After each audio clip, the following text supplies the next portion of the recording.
Come on.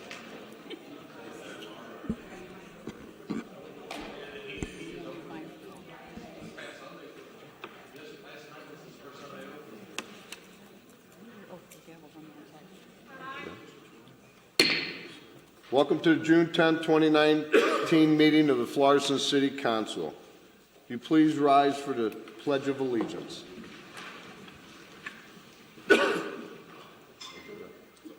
I pledge allegiance of the United States of America and to the republic for which it stands, one nation, under God, indivisible, with liberty and justice for all. Thank you. Clerk, please call the roll.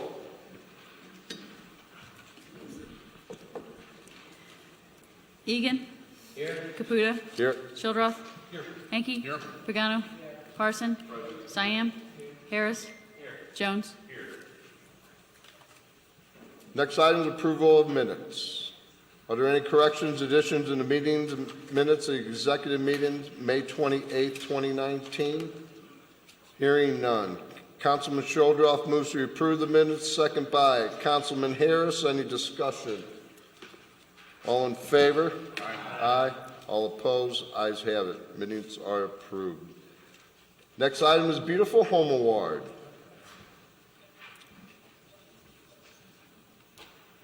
Okay. You probably want to go with him. You want to do that? I can announce him. Okay. So if you want to. Hello. Hello. Mayor. And Council. How are you? Just like Hello and welcome to the 2019 Beautiful Home Awards. I have today with me is the president of the CPC committee, and her name is Christine, and I'm happy though to have her with me tonight to help present the awards. Thank you. Okay, we have, beginning with Ward 1. The address is 821 Marissa Drive, and we have Randy and Christy Crocker. Are Randy and Christy here? Yes, please do. Thanks.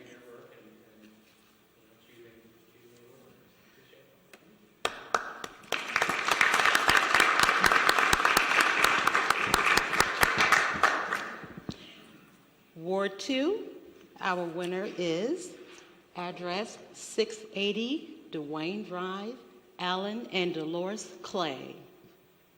Are you here tonight? great, thanks guys. Okay, thank you.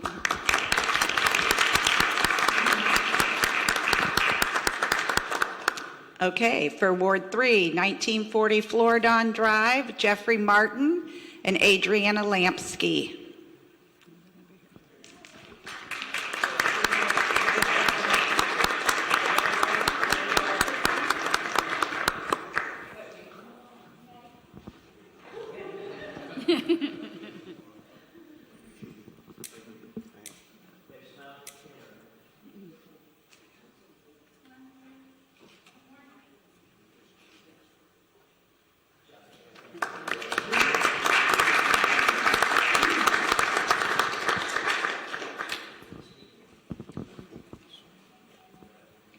Ward 4, 685 Scarlett Drive, Steve and Francis Moore.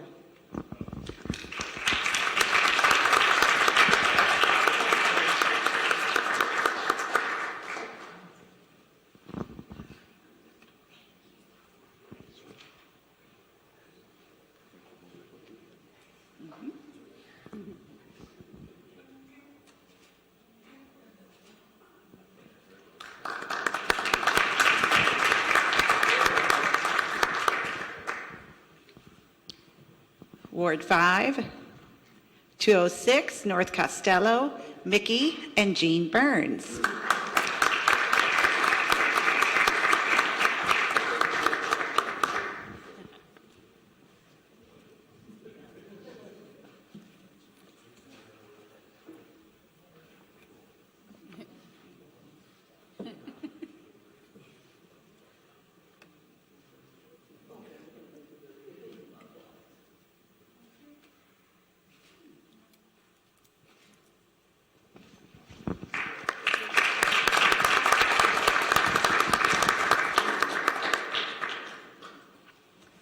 Ward 6, 1089 1089 North, New Florissant. David and Julie Byrd.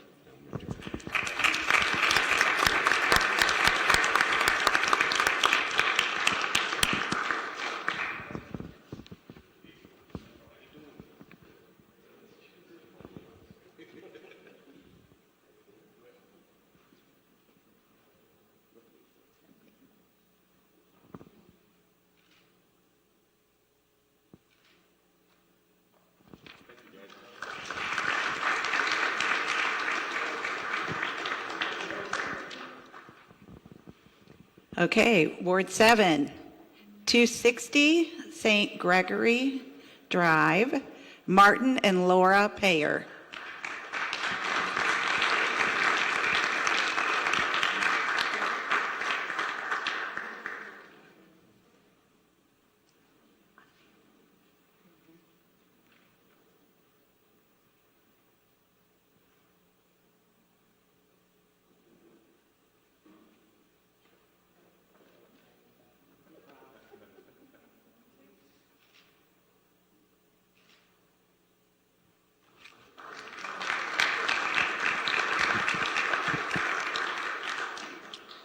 Ward 8, 3680 Estate Drive, Terry and Carol Stine.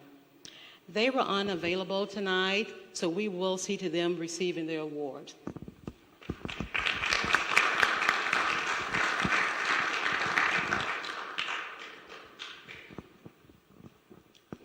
Okay, Ward 9, 115 Mohan Drive, Henrietta Woote.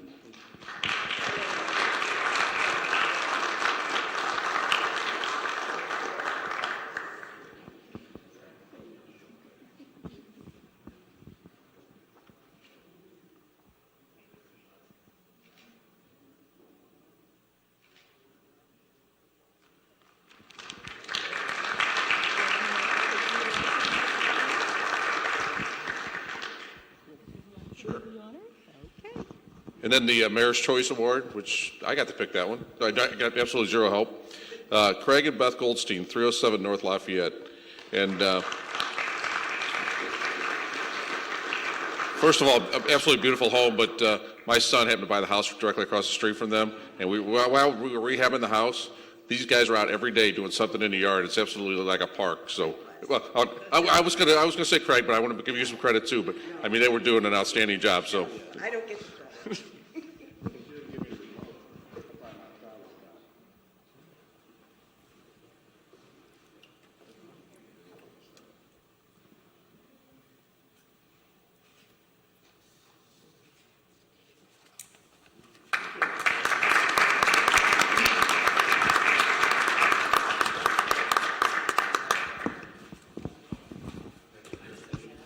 Thank you.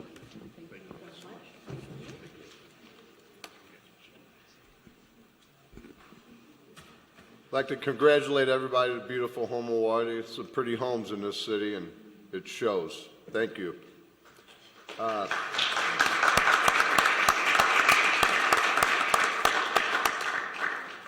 Next item is hearing from citizens. It's a time to speak to the council on any issues not necessarily on the agenda for 3 minutes. It's not a question and answer period. If you would like to speak to a council member or the mayor, please stay until after the meeting and we will discuss your issues. If you're here to speak on the public hearing, please wait and speak when the public hearing is announced. Rob Hoffman.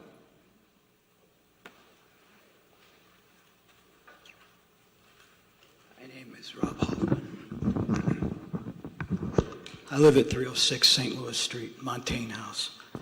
I moved there about 25 years, no, almost exactly 25 years ago. I've been restoring that place ever since. It's 165 years old. One of the first things I did when I arrived was to arrange a personal meeting with Mayor Egan. The crux of this meeting was to urge him to take a long view with respect to his vision for the future of Florissant, especially the historic district. It was the year 1994, and it was essentially suggesting that Mr. Egan reflect on how he might envision Old Town in the year 2019, i.e. almost 20 years after he would eventually pass away. At the time, it didn't seem that Mr. Egan seriously considered much of what I had to say, and I chalked this up to being just universal instinctive behavior of elected officials. My apologies for my cynicism. They say things that there's never enough money to do anything beyond maintaining the status quo, and their sense of vision lacks the focal length to see beyond the next election cycle. But I would like to argue that this sort of maintenance leadership paradigm is antithetical to the tenets of good stewardship. One of the topics Mr. Egan and I discussed was a smoking lounge at the Civic Center, which was still extant in 1994. At that time, my two sons and myself were competitive athletes, and we trained in that swimming pool. And we didn't want to have to come out of our workouts and be forced to breathe dirty and toxic air. Mr. Egan and I argued about this, and at the time he stated that he was going to leave it status quo. But guess what? 2 weeks after our meeting, I read in the newspaper that the smoking lounge had been abolished. So it seems that what Mr. Egan did was to reflect and take the long view. And in the end, what he did was in the interest of stewardship, and foremost to guarantee the protection of the citizens of Florissant. Now, last time I addressed this council, I had submitted a digital photo produced by the county health department, which documented substantial quantities of light-blocking particulate matter hovering over SAS LLC, or the so-called cigar bar. And I had asked that you research this pollution issue and produce a study that would verify that all this ambient smoke was not a health risk to your constituents.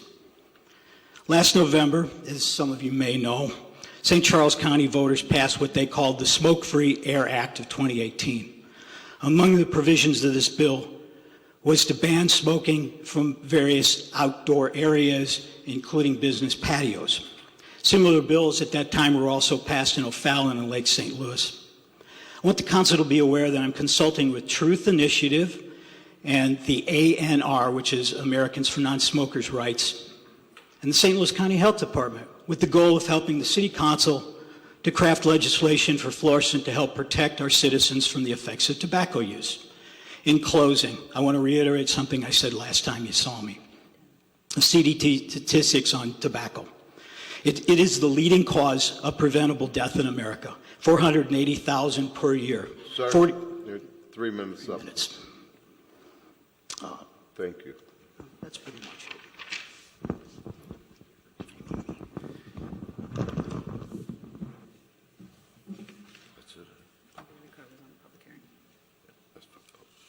Next item is communication. Seeing none. Next item is public hearing. Public hearing number 1905008. The amendment to special use permit for Smoke and Sip was opened on May 13th, 2019 and postponed to this day. We will reopen the public hearing. Is a petitioner present?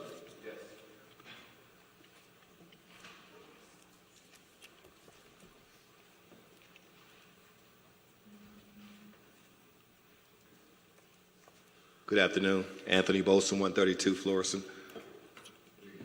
Good evening. Welcome, Anthony. How are you? Good, how are you?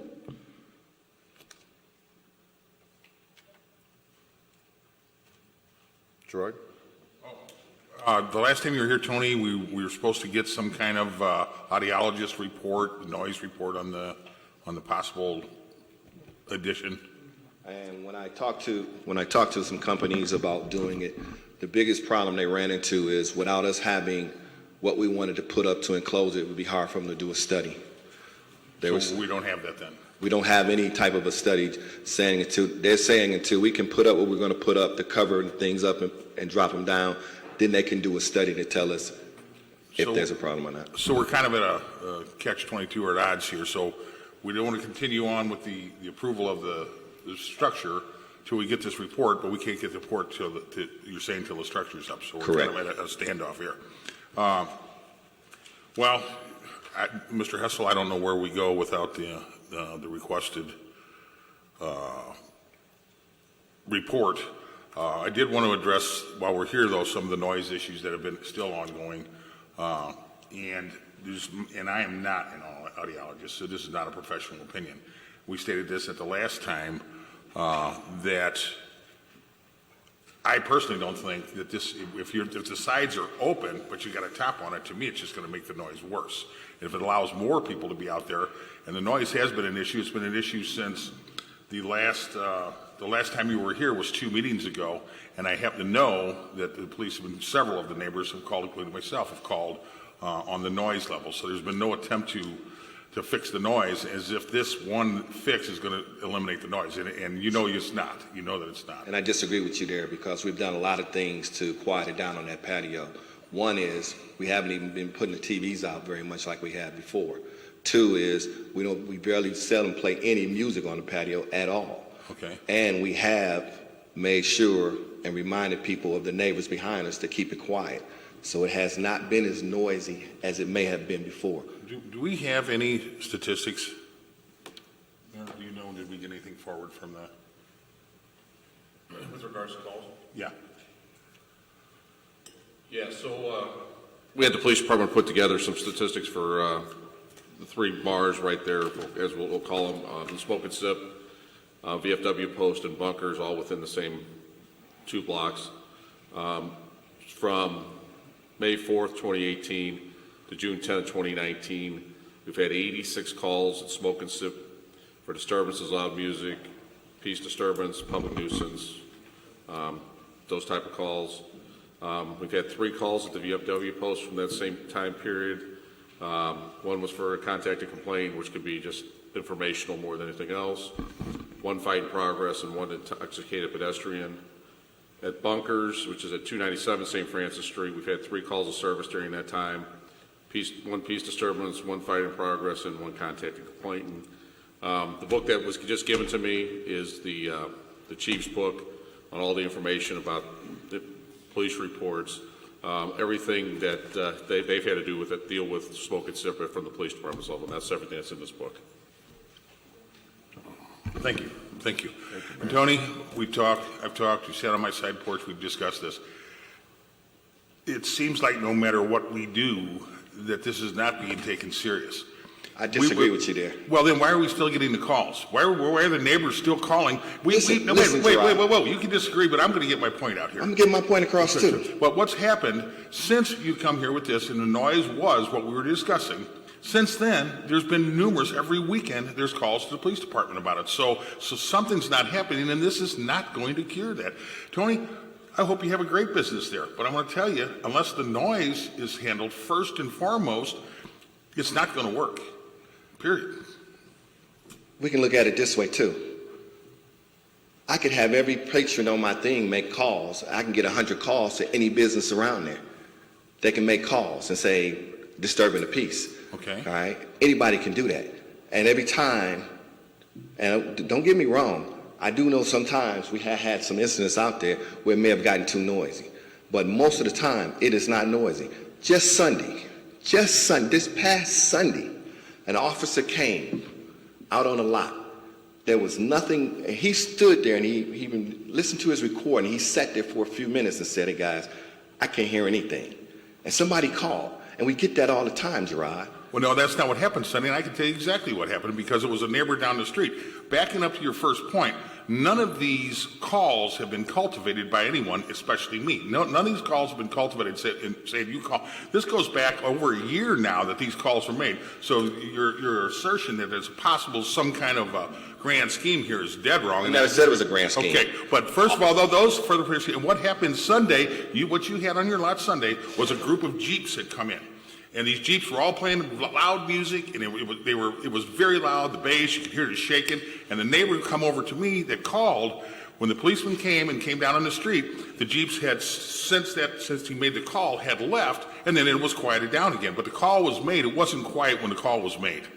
And that's what happened because this group of Jeeps was in there. I didn't see the neighbor that made the call did this. And I was standing there while he spoke with the officer about what happened. And he was going to sign a complaint, but the problem had since left. So when the officer showed up, that problem was gone. That's what happened Sunday. All I want to do, Gerard, is allow us, because everybody's under the impression that by us enclosing this thing, we're increasing the patio. We are not increasing the amount of people on the patio. It's the same regardless if it's closed or if it's open. All we want to do is we want to try to enclose it, try to put something in place to see if it helps. And then if it doesn't help, then we come back and do something different. But allow us to do what we need to do to make something happen. Because all we're doing right now is standing back saying, contain the noise, and we can't even contain the noise because we can't put it in place what we want to put in place. So let us put it in place, and then if it doesn't work, then shame on us. Then we got to do something different. But if we wouldn't, I'm coming here every week or every time I'm invited here, trying to do something to make this work. Well, I want to make it work. Let's just say that I don't have a lot of confidence in what's been happening. That's your choice. That's your opinion. It is my choice because. But if you give me the opportunity to do something, then we can see if we got confidence or not. Well, not only is it my choice, but basically it's really not my choice. It's the citizens around me that have elected me. It's their choice of what's going on here. And I'm telling you, there's another thing I don't appreciate that has not been brought up here. I don't think this is a real good use of our police resources in this city that every weekend we got to be babysitting, smoking, sipping. They ain't babysitting, they are not babysitting, smoking, sipping. That is not a good use for the resources of our city. They're not babysitting, smoking, sipping. So let me put that on the record. How about a little respect for the neighborhood? That's all I'm asking. We have a lot of respect for the neighborhood, and we're saying you let us do what we're supposed to do. Then if we don't do, if we can't make it go away after we try to put in place, then shame on us. Ms. Pagano. Hi, Tony. Well, I hate to come in there. Do you have reports on what time these incidents are happening? Like what the phone call, like is there a certain time? Is it 6 o'clock? Is it 10 o'clock, 11 o'clock at night? I mean, do we have a breakdown of that? I mean, 1 in the afternoon?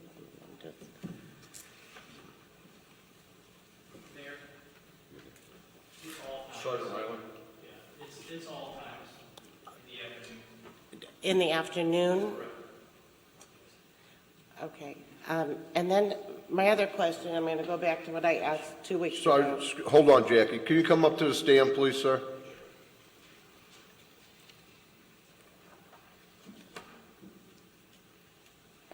Yeah, just say. Yes, sir. With the microphone so we can hear if you have any questions. I guess we just want you to repeat the times that you Okay. did say. They're in the evening times, anywhere from 6 o'clock on. And they can go all the way into the morning times, late morning. Late morning. Okay. So, like till they close. Yes. Okay. And most of them are music related, or That's actually voice broke down in the related, book, or I believe car so. music It's related? yeah, noise. Okay. Yeah. And I actually spoke with some people tonight myself, actually, with some more complaints, doing some follow-up. Their concerns are about the parking lot also, trash, not just the noise. There's other things. Actually, the gentleman that was speaking back in the back over here earlier had called and said that there's been some other ongoing issues also that we're looking into at this time. Trash in his parking lot or trash on Or St. other parking Francis lots Street? also, other Okay. property that they were given permission to park at. I think your people are going outside dropping beer cans and things like that.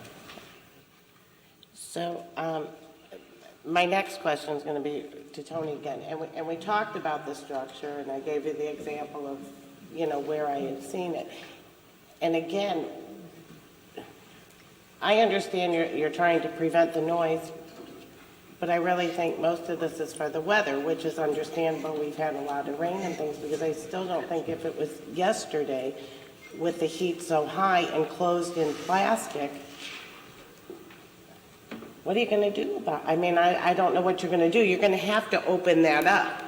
So you're still going to have the same problems with the noise. Well, within an enclosed structure, you can put in cooling devices to keep it cool outside. But you have to vent, because they're going to be able to smoke there too, Correct. right? So I'm picturing this unit all in plastic with the heat and the sun beating on it, a cooling unit, but you have to vent that smoke. Well, it'll vent out through the top, but it won't be wide open like it is now, is the difference. So it will filter down some of the noise.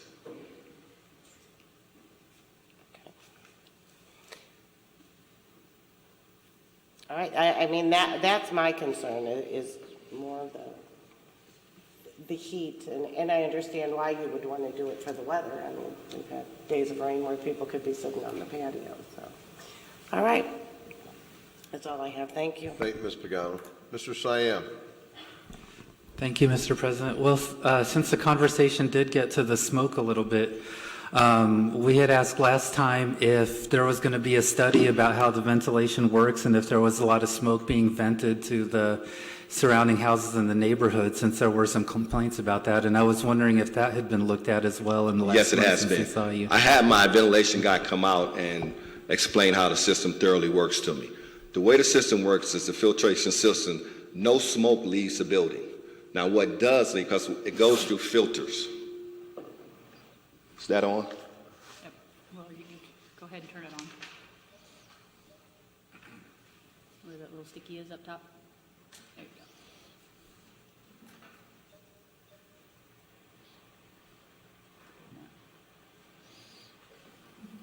It goes through a series of filters.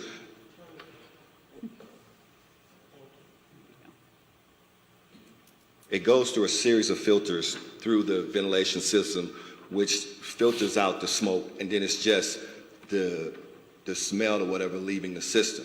So what we're going to do is, these are carbon filters. They're like a charcoal filter, the best filters you can put in, which will eliminate any odors leaving, right? So we're switching our filters out to these carbon filters that's like a charcoal base that will eliminate any odors leaving. We also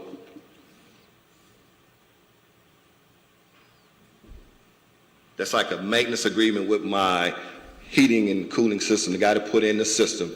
3 times a year, he's going to change out these filters to make sure that we have the charcoal carbon-based filters in so no odor is leaving the building at any time.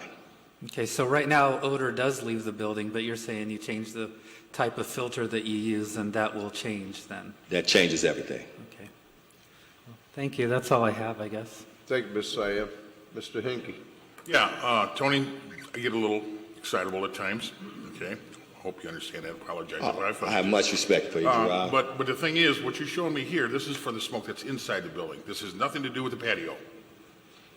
That's correct. Okay, so this is But the outside smoke is just the outside smoke. That's outside smoking. Okay. But this is for the inside, because that was the complaint of people that was saying they were 3 or 4 streets over and they was getting some type of an odor, right? That's coming out, and that would only get over. That could only travel that far over, be from the top of the building, from the wind carrying it. You don't think over. it could be from the outside patio smoke? I don't think it would travel that far Okay, over. but nonetheless, just for clarification, this system is for the inside. There's nothing for the outside smoke. Not this system, no. Okay. Also, as a sidebar note too, it's come to our attention, this is going to require additional parking. And my understanding is that there may be some kind of an issue with some of the cross parking agreements that you may not even have enough parking. But that's the sidebar to the main issue here. The main issue that I'm dealing with, this is my ward, is the noise, the nuisance issue. And Tony, we said this last time. I've talked to you numerous times. The mayor has when he was the chief, and the mayor, and now the chief. We've got to fix this. I agree with you. I agree with you. Nobody wants to fix this more than we do. Because one, we're tired of the police coming. Because when the police come, 30% of our people leave the patio every time they come. We don't need that. Well, if you're tired of the police coming, I don't understand why it's not fixed. You just don't be so noisy, you know? I mean, I don't know how else to do it. People are just having a good time out there, Gerard. I understand good time. I've hit 100 of them. There's no disturbances. There's been no incidents whatsoever since we've been in business. It's just people having a good time. When people have a good time, when they're drinking, as people drink, I don't care what any bar you go in this city, the more people drink, the louder they get. Yes, sir. And we're addressing that the best we can. And we want to keep addressing it because we want to do business with Florissant and we want to get along with the community. John, what do you have any suggestions here on possible continuing or the Well, to address the noise issue and the audiologist, it has been my experience that an audiologist can in fact prepare a report to gauge the level of the noise as it currently exists.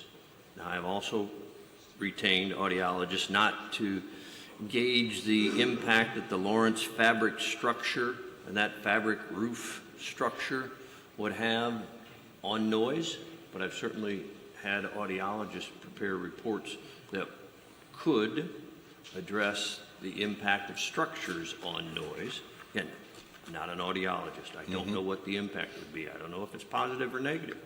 I'm just pointing out that that can occur. And Tony, if you'll provide me with the names of the audiologists that you've contacted, I'm happy to reach out to them, or if the council so directs me, I can contact the audiology companies that I have dealt with in the past. The problem with that is they'll want to be engaged, they want to be paid for their services. Well, and I guess the way I asked you, John and Tony both, this was continued on the predication that we would have this report. And since we don't have the report, I think I'm going to make a motion to continue this hearing. Mayor? Tony, obviously, we've worked on this together. You and I have had several meetings, and, honestly, I'm telling you, the city is not looking for you to go out of business. I mean, we're just trying to make sure that, your business works with the neighborhood. And, I get calls personally at 11:30, 12 o'clock at night from several of the neighbors, and I've gone over there, as we talked about that before. I've talked to you about that before. I've talked to Linnell. Actually, he and I have driven around in our golf cart a couple different times when we were having the noise issues.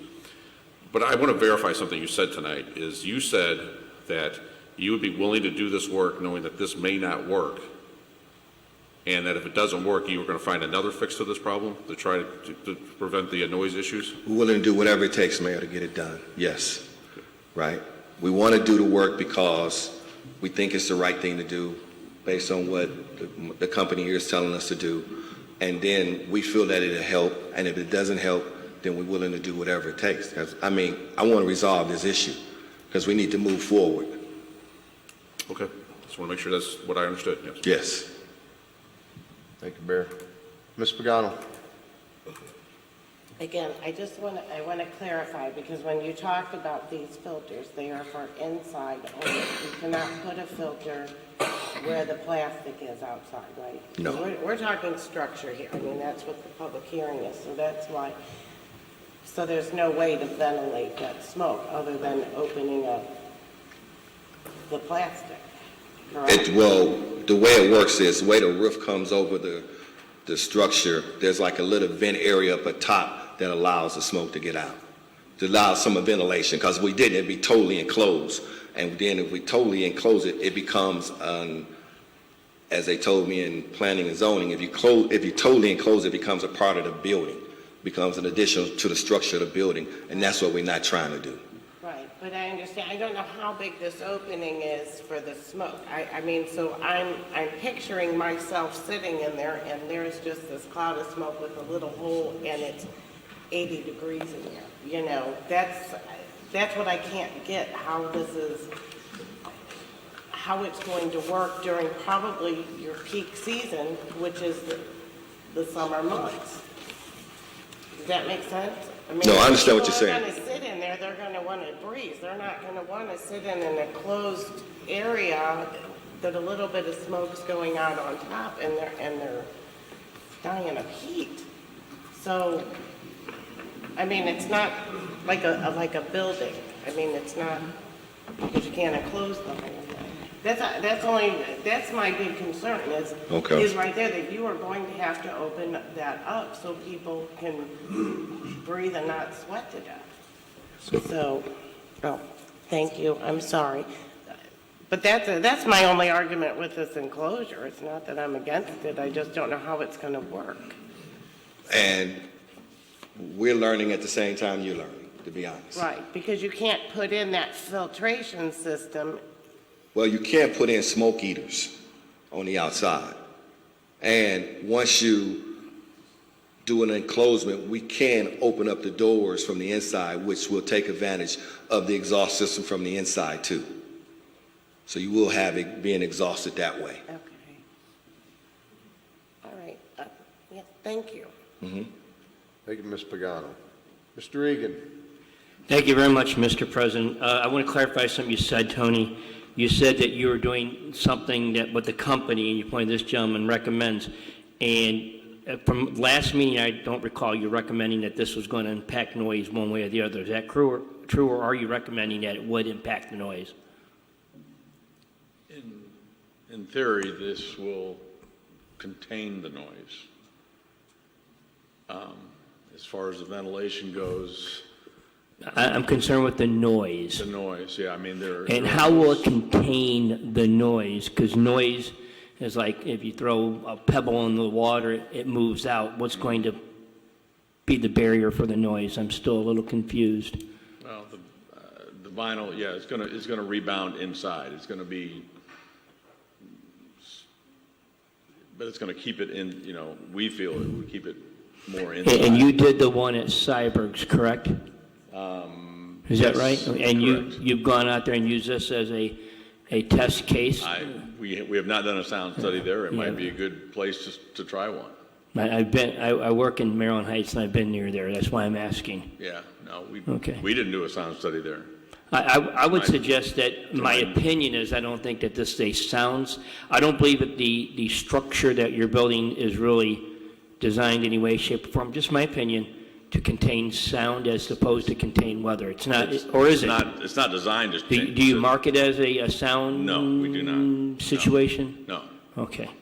And how long would this structure stay in place? What's the shelf life of this structure? The fabrics warranties are anywhere from probably about 10 years. Okay. All right, that's all I have. Thank you very much. Sir, can you state your name for the record? Yeah, Tom Schoeffel with Lawrence Fabric and Metal Structures. Thank you. Mr. Harris. Caputa, it just, and your level, you're an engineer? I'm a sales rep. Sales rep, okay, thank you. Mr. Harris. Good evening, Mr. Bolson. Good evening. I want to just circle back to the premise of the structure and what it's for, because we've been talking a lot about noise and smoke. But when you initially went to get the structure, was it to remediate the noise, or are there other benefits for this structure for your business, like shade? I just want to understand how. It was for both, for shade and protection from the weather, and to try to cut down on the noise from people, the loud talking. Got it. Okay, thank you for clarifying. Thank you, Mr. Harris. Mr. Hinkie. Yes, well, speaking with Mr. Hessel, the continuation was for this report, some kind of sound report from an audiologist. Mr. Hessel reached out, said if you want to give him the names or whatever's required, I'll make a motion that we continue this public hearing until such time as we get this report. Second. You need the date certain in the next meeting? For the next meeting, 2 weeks? Or are there 2 meetings? There's a motion to continue it to get the sound, Yeah, the hearing. Right. I mean, he stated earlier that you can't get the sound unless the. I'm going to get with Mr. Hessel, and maybe he has some names that I don't have that can maybe do something with us. So And is 1 meeting enough time or 2 meetings? 2 meetings. 2 meetings. So that would be, you got the calendar? Be July. Hang on. 8th. Hang on. Okay, so July 8th. July 8th. Is the next, July first 8th. meeting in July is July 8th. Okay. So continue till July the 8th? There's a motion on the floor, second, to continue the public hearing until July 8th meeting. All in favor? Aye. All opposed? Ayes have it. Tony, thank you. Thank you, Let's- Tony. Yes.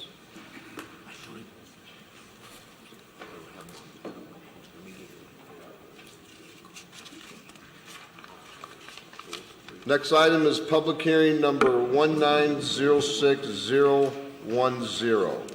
In accordance with Section 405-310 of the Florissant zoning code, a public hearing will be held by the City Council of Florissant, Missouri, in the council chambers at 955 Rue St Francois on Monday, June 10, 2019, at 7:30 p.m. on the following proposition: to authorize an amendment to special use permit number 8376 to allow for the expansion of a barbecue restaurant with outdoor cooking for the property located at 1752 and 1754 North Florissant Road. Citizens will have an opportunity to be heard. Anyone with special needs should contact the city clerk at least 5 days before said public hearing by calling 839-7630 or TDD 839-5142. Thank you. Chris?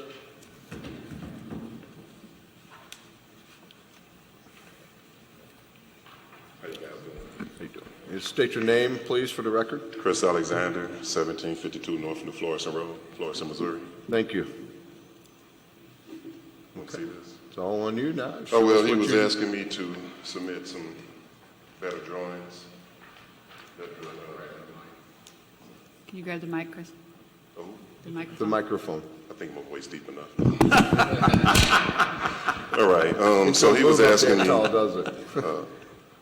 Phil Long was asking me to submit some better architect drawings to show our exits, where our smokers are, where we are on the location, to show our exits, in which they are here. And I have a couple extra drawings if you guys would like. These are going to be our 2 exit doors right here. This is our bar.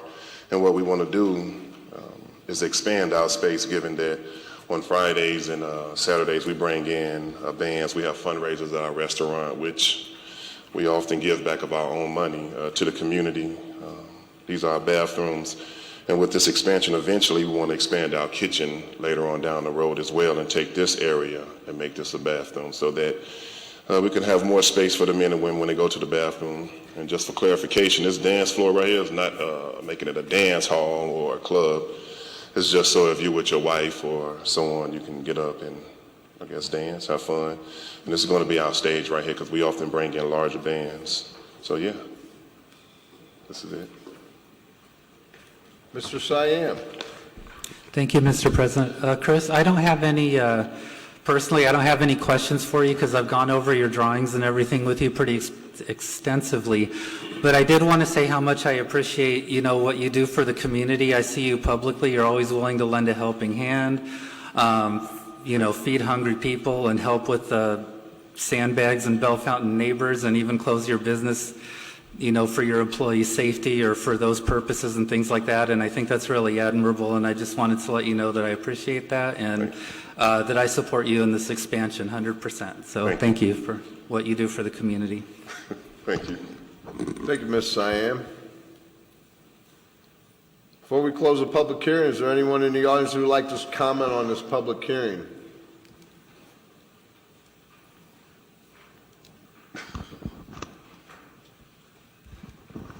Matt Sanders, 50 St. Benedict Lane, Florissant, 63033.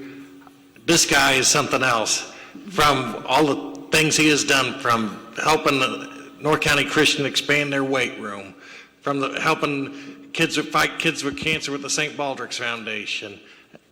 Recently, he just became a team collection location, and I believe this expansion is going to do him a lot good. So I support this expansion, and this expansion will be wonders when it's completed. Thank you. Thanks, Matt.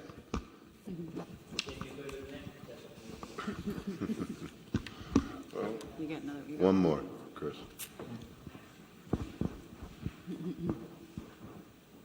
I don't really have anything to say about this one, but the one before, and I turned in a yellow card. Yeah, we forgot to pull it out. Oh, which one was that? Well, I turned this in as soon as I walked in today. Yeah, you did. How about, You. would it be possible to close this one and then Can we let her come back? Yes. Can you wait after Sure. we get this one Of closed, course. and we'll bring you back up? Thank you. Anybody else? Okay. Councilman Hinkie moves to close this public hearing, second by myself. All in favor? Aye. All opposed? Ayes have it. Thank you, Mr. Alexander. Keep up the good work. I think I'll be back tonight, right?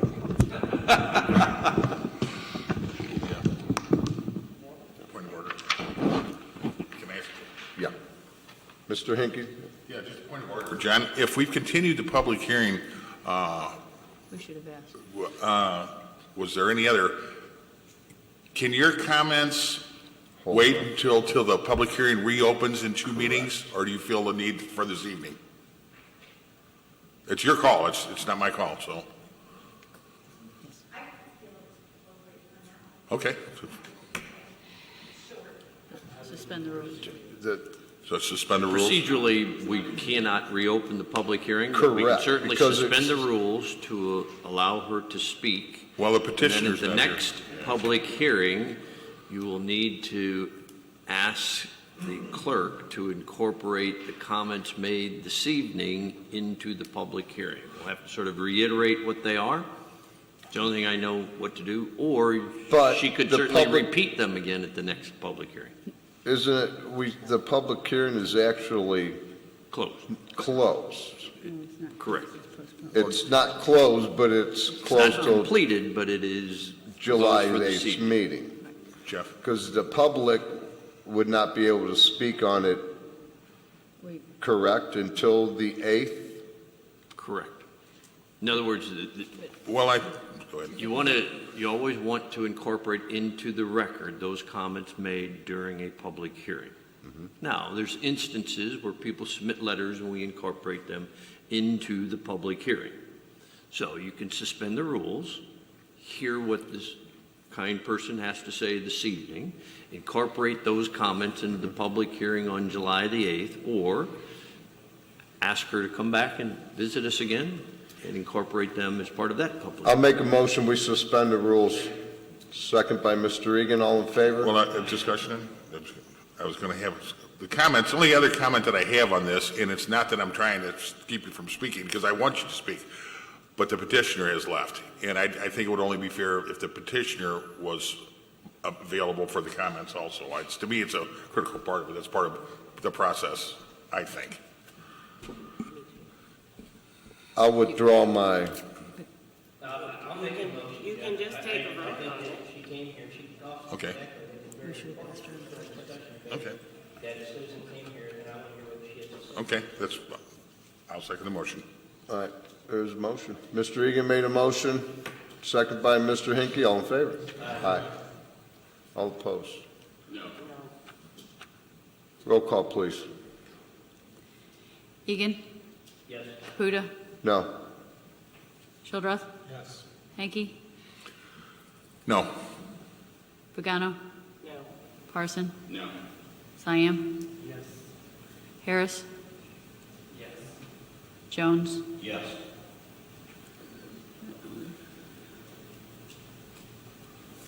Five. Five. It passes. Ma'am? You can come up and speak, please.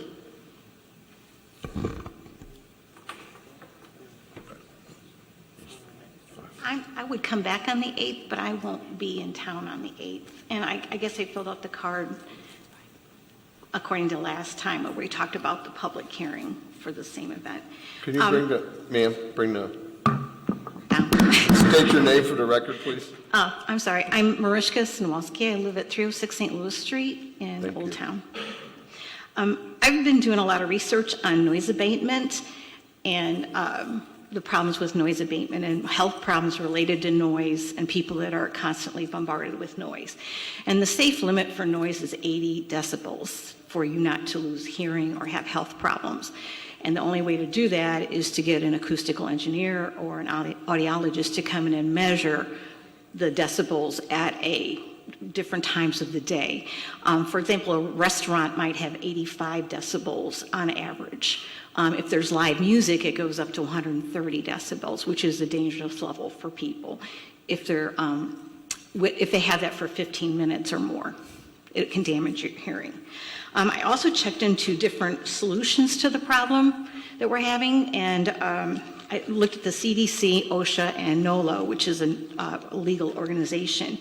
And unfortunately, the vinyl or canvas panel does not solve the problem based on their studies because they are only designed really for wind blocking, privacy, and protection from elements. Some of the other solutions were pretty extensive, but one of the solutions was to call the police and report the problem, consult your city code for nuisance and peace disturbances, talk to the parties involved and create in order to coordinate a solution, and that would be anybody that's affected by it, including the owners of the facility. Also, it said that there's other solutions, but there's such a thing as noise abatement, drywall, carpeting helps, but the problem is that sound travels everywhere. It doesn't have a specific direction. You can't really redirect it. Once the sound waves are out there, they just go everywhere. And when you're in an old building with wood structure and plaster and very little insulation, and if you live in an old house and you've been in one in the winter, you freeze because it's usually plaster on brick, or, there's very little. So it kind of almost acts like a speaker boom box when the noise is inside. And it just radiates the walls, and they open their windows too, so it comes through the windows. We have to close ours because of the smoke, but they have theirs open, so that everything just kind of comes out. And as far as the patio is concerned, it seems like there's more people than the 28 seats that the code allows at any given time, and it spills into the parking lot. So as far as for noise abatement, there are some expensive solutions to it. The list was pretty lengthy, and I don't want to bore you with that, but if you look at the CDC or OSHA or NOLO, they have lots of suggestions. And that's all I wanted to say. Thank you. Thank you. Mr. Hinkie. Yeah, and listen, thank you. I hope it didn't make this uncomfortable for you to speak, because that's the last thing we want to do. So, thank you. Also, yes, this is a suggestion we're here that perhaps you could get a synopsis and make it part of the record, give it to the city clerk here of what your comments were, so that they can be entered in when it opens up again. It'll be in the minutes. It'll be in the minutes, okay. You can give it to me later, email it to me. Yes, ma'am, you could give it to us later on. Thank you, Jim. Mr. Parson, did you have? A while ago, I was just stating my opposition to allowing her to speak because the petitioner was not here, so to respond to it. But if something can be put in the minutes or somehow he can get that information to be able to respond, then I think that resolves my issue. That will, what she was stated will be in the minutes, public hearing minutes, correct? We'll reference the public hearing. Okay.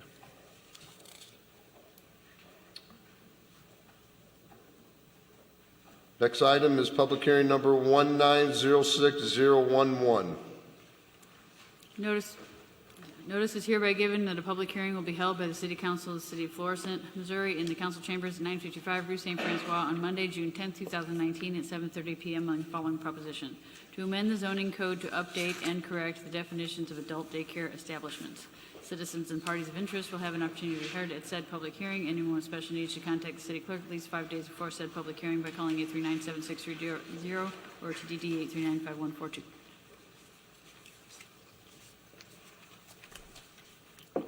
Mr. Lum?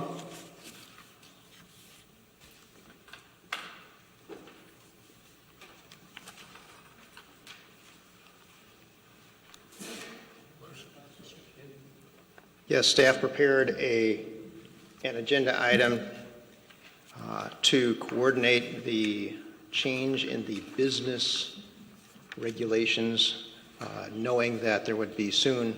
Sir, could you, Mr. Lum, could you state your name for your record? Philip Lum, Building Commissioner.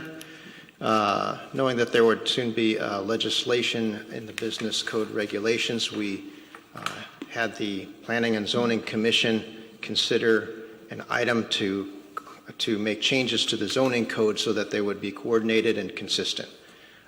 We explained that staff supported that item in order that there be no conflict with the zoning code and the business code regulations, and it was unanimously recommended to approve. Mr. Parson. Yes, thank you, Mr. President.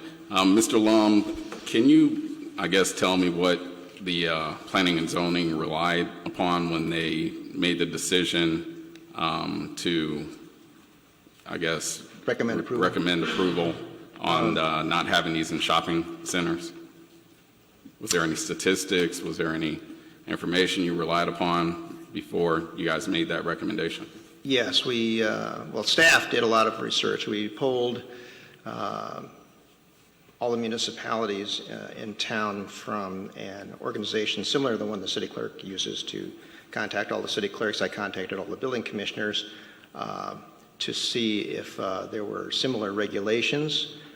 Didn't have much feedback from that, except that there were many communities that treated child daycare centers and adult daycare centers the same in the zoning code. They list them one right after the other. So that speaks in favor of treating the business regulations and for both the same and the zoning regulations the same. Other than that, the Planning and Zoning Commission did deliberate on it. I don't think they felt strongly either way, but I can't speak for the Planning and Zoning Commission. They know that the regulations needed to be consistent, and that's the way they voted. Okay. Was there like any incidents that you guys found where there was an issue with, I don't know, public safety or something like that that you guys talked about? Public safety with regard to It being in a shopping center. Drop off and pick up in probably the front of a shopping center. There have been a few complaints that Public Works received about smoking within 20 feet of an entrance to an adult daycare center. If someone needs to smoke, they should be provided a large enough area or a place far enough away that they're not violating that regulation. Okay. That's about it. All right. Thank you. Thank you, Mr. Parson. Mr. Harris. Thank you, Mr. President. Mr. Lum, you said that in the examples you found in other municipalities, many of them treated the child care and the adult daycare the same. Did they allow them in shopping centers?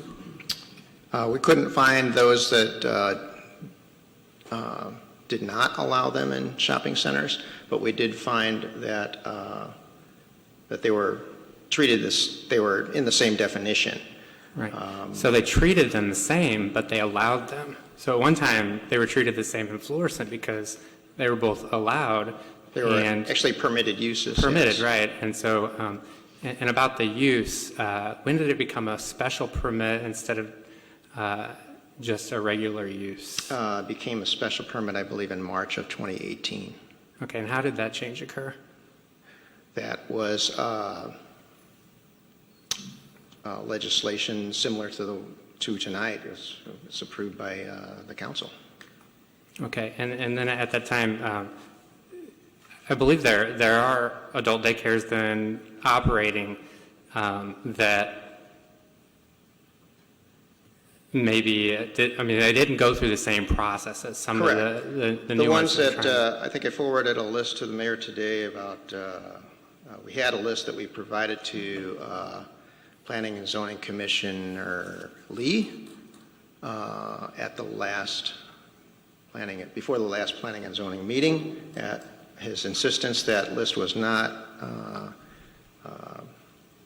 corrected yet. The mayor actually picked up that it needed to be corrected, so we've got a sharp mayor. Had me revise the list, and that's the one I forwarded today, because we don't collect data in that way. We don't collect data by what kind of business is it. We don't correct the data until the next occupant comes. So if some business goes out of business, we won't know about it till the next person goes in. So, and there was even an example of a business that went before the Planning and Zoning Commission and Council to obtain a special permit, but eventually didn't open as an adult daycare center. They opened just as a home health care office. So those were culled from the list, and it went down from about 10 to 6. But the process for permitted uses is not the same as a special use. They have to go through an inspection by the building division of the premises for occupying just as any other business would that is a permitted use. So it's a much simpler process. Okay. And this is me trying to understand the business regulations. You said the staff report was initiated because there was going to be legislation about business regulations changing, but I don't believe that has happened yet. Okay, and that, changing the business regulations, that takes an act of the council, right? Correct. Okay. To be So clear, I- Mr. Harris, staff was directed by members of the city council to draft legislation addressing the business regulations of adult daycare, and we did that. Okay, did that take place in a council meeting, or was Yes. that? Okay. Now, it hasn't been presented to the city council yet Mhm. because staff recognized that to have provisions in the zoning code inconsistent with the business license regulations was not a good idea. So we're presenting the recommendation to the city council to prohibit adult daycare centers within the zoning code as well as in the business license, and you all get to vote on it. Okay. Thank you for clarifying that. But during the planning and zoning, or during the research, the limited research that was done, was there concern about safety? You kind of already touched on that a little bit about. Right. I think there's, well, one of the studies that we did for instance, for child daycare centers was a much more clear case that we found, but we didn't find specific cases like that one, like a child daycare center right above a liquor store in California. We found one, and it was somehow allowed and published. That seems to me a bit scary. But we didn't find that type of thing. We didn't find that type of response from other building commissioners around the metro area. We only found that they should be that they were treated the same by definition, but it varied all over the place. It's exactly which zoning districts they were allowed in. Okay. Now I noticed there's also something called an adult day health care program. Yes. And this legislation that we have addresses adult day cares, but does not address adult day health care programs. Does that mean that someone still could apply for an adult day health care program based on that definition? Yes, but there's also state agencies involved in with adult daycare, so it becomes more clear when you see what their state license is for. Okay. Do you know, I don't know, I know there's some differences in the adult daycare programs that businesses were trying to start, the last few that we saw with council. It seemed like there were some differences. Is that different? Yeah, I mean, they came as adult daycares. Correct. But when I read the definition of adult day health care programs, a program of organized, this is adult day health care, a program of organized therapeutic, rehabilitative, and social activities provided outside the home for a period of less than 24 hours. I mean, it's almost the same except for the rehabilitative piece of that. Okay. It seemed to me like there were some differences in those that came to us. So you're saying that the state licensure that those businesses were applying for were adult daycare? Correct. Okay, and that's what they presented to us. Yes. And that's why. Okay. All right. I don't know if you can. So, you can for tell us instance, that- there's a home there are home health care offices that they're just offices essentially, right? And they go through some very rigorous questioning when they have a name that doesn't say adult daycare or home health care, because we can't figure out what it does. You have to determine how to. So the city attorney's always advised us to have them provide a very detailed description of their business so that we can make that determination. Even as far as going to say what state license are you going to have, et cetera. Because some people like to combine several different businesses. They're getting more creative. So we would not have concerns about an adult day health care program in a shopping center? No, because, for instance, if it were a home health office, it would be But I don't understand that. I don't understand that as an office, though, because it sounds like it's the same as a daycare, except for the organizing and conducting is two different things. I mean, okay, If you organize it by making phone calls and arranging services to take care of an older person at your home, for instance, that's much different than providing that service in an adult daycare. So your understanding is that an adult day health care program is an office that arranges service for home health care. Is that what you're saying? Predominantly, yes. I haven't seen any nuances on that other than that. Okay. And I did get a response from Mr. Hughes about a question that I had regarding the businesses that are already permitted, and you said there's about 6 of them. No, 6 total. The question by Mr. Lee was, how many total do we have? So we had to contact we had to go through our database to collect all the petitions for adult day care, and then we contacted the city clerk's office to find out which ones were passed, which ones they had ordinances for. Okay. Then we contacted the finance department and say, we don't keep business licenses in that order.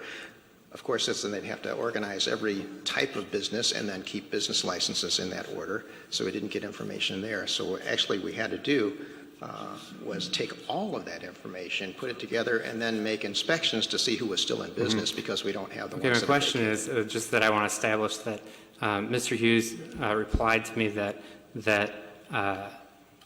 this will not impact any current adult daycare that we have, because they will be able to continue in their business. They just would be able to expand and or make changes, I guess. Would they still be able to? I would say it does impact them because they can't expand. Well, they can't expand, but they can continue to operate indefinitely if they operate in the same way? Mr. Harris, there are legal non-conforming use. We have a lot of those within the city. And a legal non-conforming use can continue to operate. Okay, It is even illegal. past the annual reapplication for? Correct. For instance, our gas station right here in Old Town is a legal non-conforming use. But okay, I just want to make sure continues, it can continue. I just want to make sure that station. they would be able to continue. Yes. In that manner.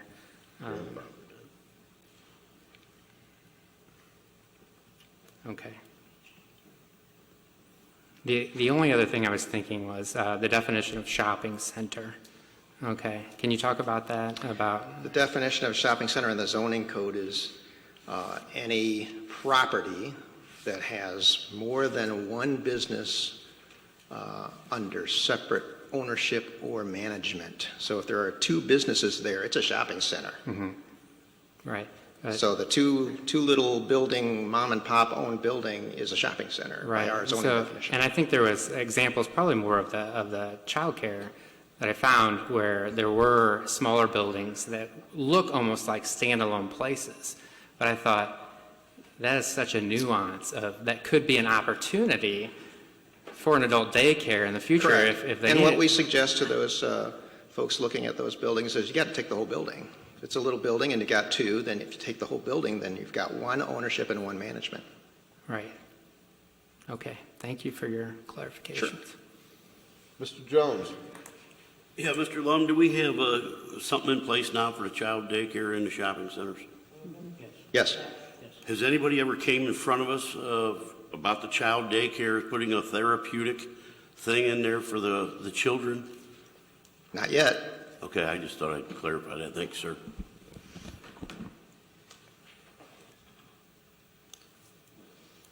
Before we close this public hearing, is there anyone in the audience who'd like to speak on this matter?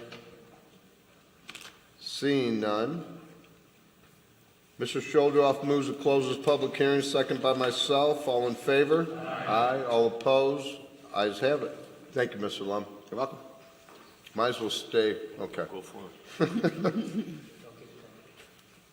Next item is public hearing number 1906012. Notice is hereby given, the public hearing will be held by the City Council of the City of Florissant, Missouri, in the council chambers at 955 Rue St Francois on Monday, June 10th, 2000, 5 days before said public hearing, by calling 839-7630 to DD 839-5142. Thank you. Mr. Lum. Okay. Yes, the Planning and Zoning Commission at the same meeting was presented with recommendations from staff to provide for medical marijuana dispensaries, cultivation, and manufacturing testing facilities, and deliberated over two major restrictions. One was where do they go, and the other was how far apart they should be from certain other types of facilities like schools, child daycare centers. And so they deliberated about that, and the chair stated that he would like the commission to consider reducing only one of the distances from the staff recommendations. And that was to reduce the dispensary distance from 750 feet to 300 feet. With that amendment, they recommend approval of those provisions. If I may, Mr. President, let me also add. Yes, Mr. Hessel. This all arises out of the passage of Amendment 2, which was passed by the voters. And at the outset, it should be noted that the amendment specifically provides that the cities cannot prohibit the medical marijuana facilities. And there's four. One is the dispensary, one is manufacturing, one is cultivation, growing, and one is testing. They're all regulated by the state. Included in those regulations, the state identified that they could be as much as 1,000 feet from another type of facility, the same type of facility, but also provided that the cities could go lower than 1,000 feet. They also specifically provides that the cities cannot make their operation unduly burdensome. And as I've said before, that's sort of a lawyer's dream or nightmare, depending upon how you want to look at it, because it's not defined. So we have to exercise judgment, and staff met, and we utilized and took advantage of other regulations that other cities have proposed. Every city's different, and they're ranging from, based upon the ones that I reviewed, from as low as 300 feet to as high as 1,000 feet. But all the cities are going through this, and it's important that we go through this because applications are due in August, and as part of that application process, you need to identify a location. So it is important for the city to proceed with making the amendments to the zoning code. And I will point out that in addition to the amendments to the zoning code, I will be bringing forward to the City Council other amendments to the code to more specifically prohibit the public consumption of marijuana and prohibit the consumption of marijuana within the dispensaries. That is included within the constitutional amendment so that there is no confusion about this. The passage of the medical marijuana legislation does not legalize the consumption of medical marijuana in public or in public places or in the dispensaries. It simply allows those who have received a medical marijuana certificate from a licensed physician to purchase and possess medical marijuana for those medicinal purposes that are identified in there. So similarly, we will be amending the code to require that these qualified patients and primary caregivers show the patient identification so that if they're stopped and they have marijuana in their possession, that they'll be able to identify that they're entitled to have that. It does not allow anyone to operate a motor vehicle while under the influence of marijuana, medical marijuana, or otherwise. So we will certainly be bringing to you, those are more clarifications to other ordinances. And last, we will also be bringing to you amendments. I'm advising that we don't cap the number of facilities. I will also add that the state has a limit on the number of kinds of facilities that it's going to authorize throughout the entire state. Don't hold me to the number, but the last I heard, it was approximately 140 to 150 throughout the entire state for dispensary facilities. That will be the highest number of all the facilities. So I realize that there's concern based upon experiences in other states that have allowed the sale of marijuana for recreational as well as medicinal purposes. But this is strictly medicinal, and there's limitations within the state. Thank you very much. I guess my follow-up to that is, and you may have addressed it, was my concern is is driving while smoking. Would we need an ordinance that you cannot smoke while you're driving a car? Is that prima facie evidence that you're unable to operate said vehicle? We will prohibit the consumption, the use of marijuana in public, including the operation of a motor vehicle. And again, the purpose is to clarify that holding a medical marijuana certificate doesn't entitle you to smoke marijuana or have marijuana in your system, because it's going to be well beyond smoking. They have patches and things for cancer patients. Right. All right, thank you very much. I have no further. Thank you, Mr. Egan. Mr. Hessel, I have a question on, you were stating about the CDL license and that you can't be under the influence. How do they tell you're under the influence? Because the drug stays in your system for 2, 3, 30 days, Testing. 3 weeks. I mean, do they have a test out right now that it can come up and say, see how much marijuana, and that consider you that you're stoned? Because there's different numbers for different businesses and different trades of how much you can have in your system. You're beyond my area of expertise. But Because I know that that's but the today, issue they're having in states where it's actually legal for recreational. correct, but that's a different issue. The constitutional amendment does not allow you to operate a motor vehicle under the influence. Now, a holder of a CDL license, I don't know what the limit is to whether or not that's a violation. I believe, and I may be wrong, that it's a zero tolerance, but I could be wrong about that. Okay, thank you. I know Mr. it is for Jones. public safety. Mr. Jones. Yeah, I was hitting on a little bit what you was going to hit on, Jeff, is if somebody did some of the drugs 2 weeks ago, they're no longer, if you want to say high, but it's still in your system. I'm sure that's going to be a wrinkle that's going to cause some flack. Another thing is, are we going to have in these that there will be signs placed that there's no consumption in the buildings? Will that be up to us or the owners of the place running it, John? It's part of the ordinance. We're including that they have it's part of the special use permit process as well, that one of the conditions is that they have to post signs. Okay. Consumption. And another thing, what about loitering? Say the place opens at 8 o'clock and we have a line of people out in front of there. Again, I'm not an expert in this, but this is not going to be people loitering. This is going to be people who have, from their caregiver, the authority to go in and purchase medical marijuana. So I just didn't know how they'd be dealt with as far as you got 20 guys waiting for a shop to open and they're all standing there. my only point is, again, all of the literature is pointing that that's not what's going on. This is not for recreational purposes. This is for medicinal purposes only. Now, if that occurs, we'll deal with that kind of loitering like we would any other kind of loitering. And again, I'm not an expert. I've just read a lot of material on that. Everything that I've read has pointed to the fact that that shouldn't be a concern, because that it's not as if I make up my mind to go purchase marijuana. I have to go to my caregiver and then go purchase, and they will identify the amount. They will identify the manner, whether or not it's going to be eaten, whether or not it's going to be a patch, whether or not it's going to be smoked, and I've just exhausted my knowledge of it.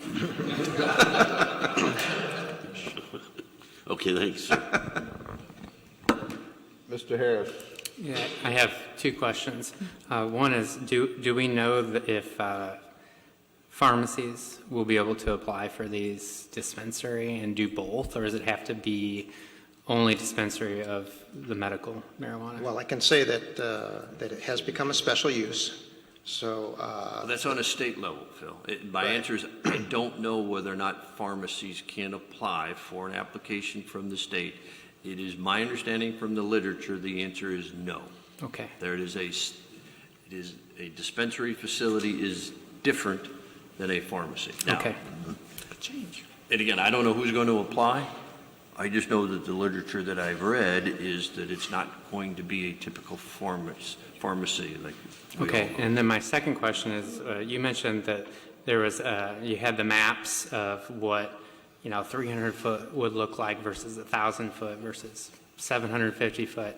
Was there significant difference in the number of available locations? Can you give us an idea of, what kind of a difference that made? Probably not without the maps, but it, obviously if you're at 300 feet, it opens up a little bit more area. And at 750 feet, it was starting to become prohibitively burdensome. Over 750 feet or? Well, at 1,000 feet, it was burdensome, so. Burdensome, okay. So there were still locations and possibility for this type of business to open up at 750 feet? Right. And it just depends on where all those schools and child daycare Churches, centers were schools, and located. daycares. You can't be within Right. X number of feet from a church, school, or daycare. Church, school, or daycare. We have maps. We should share that with the city Right. council. We'd be glad to share the maps up. That'd be good. I mean, I just, my concern is not to be too restrictive in business regulations in general or codes. So that's something that I'm thinking about. Thank you, Ms. Harris. Mr. Hinkie. If I may add last year, never mind then. We were kind of, the questions were good, but we were getting kind of a field here. We're talking about the regulations for zoning codes, so that's all comment I was going to Thank make. you, Ms. Hinkie. Mr. Egan. Pass. Thank you. Before this public hearing is closed, is there anyone in the audience that would like to speak on this matter? Seeing none. Mr. Hinkie moves to close this public hearing, second by Mr. Siam. All in favor? Aye. All opposed? Ayes have it. Public hearing is closed. Thank you. Thank you, Mr. Lum.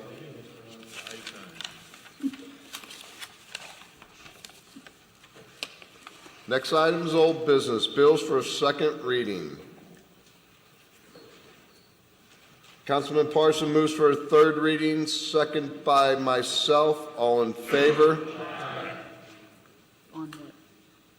I forgot to read the number of the bill. Bill number 9495, as amended. There you go. Ordinance authorizing an amendment to an existing B5 development to allow for a new dialysis center for the property located at 13015 New Halls Ferry Road. Before the final vote is taken, is there anyone in the audience that would like to speak on this bill? Seeing none, clerk, please poll the council. Egan. Yes. Caputa. Yes. Shildroth. Yes. Hanky. Yes. Pagano. Yes. Parson. Yes. Siam. Harris. Jones. Yes. Bill 9495 passes and becomes ordinance 8515. Next item is board appointments. Mr. Siam. Thank you, Mr. President. I would like to reappoint Jeff Cook of 1520 Bay Meadows to the Citizens Participation Committee. Second. Mr. Parson.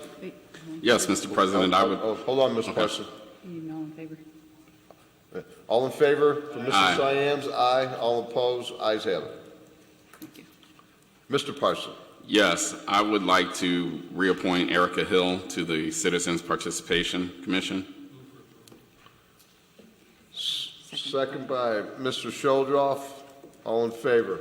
Aye. All opposed? Ayes have it. Thank you, Ms. Parson.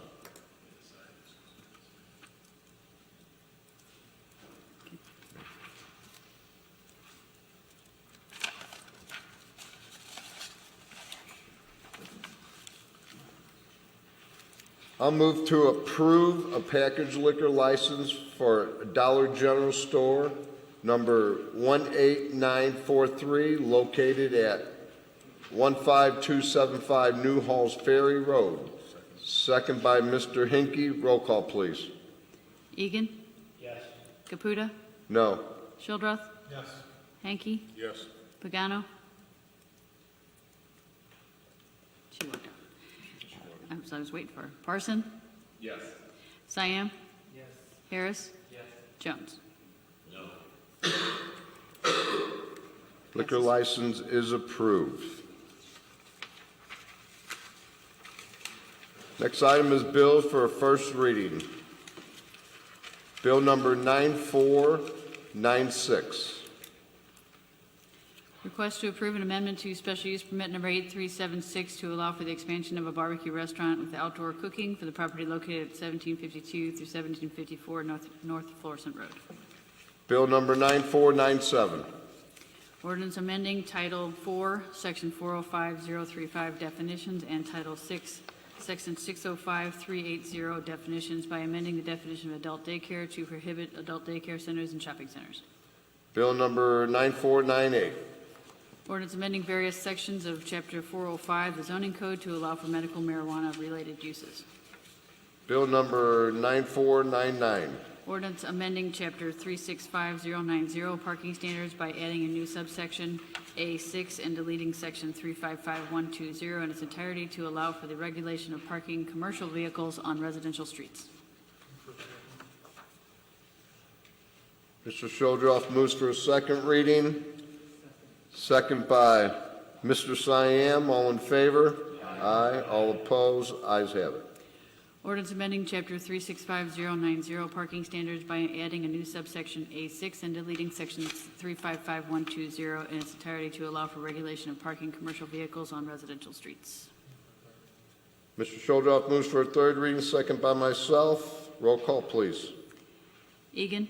Yes. Caputa. Yes. Shildroth. Yes. Hanky. Yes. Pagano. Yes. Parson. Yes. Siam. Yes. Harris. Yes. Jones. Yes.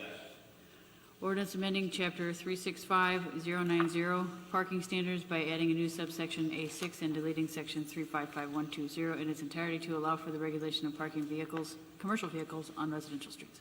Anybody in the audience that would like to speak on this bill before the final vote? Seeing none. Clerk, please poll the council. Egan. Yes. Caputa. Yes. Shildroth. Yes. Hanky. Yes. Pagano. Yes. Parson. Yes. Siam. Yes. Harris. Jones. Yes.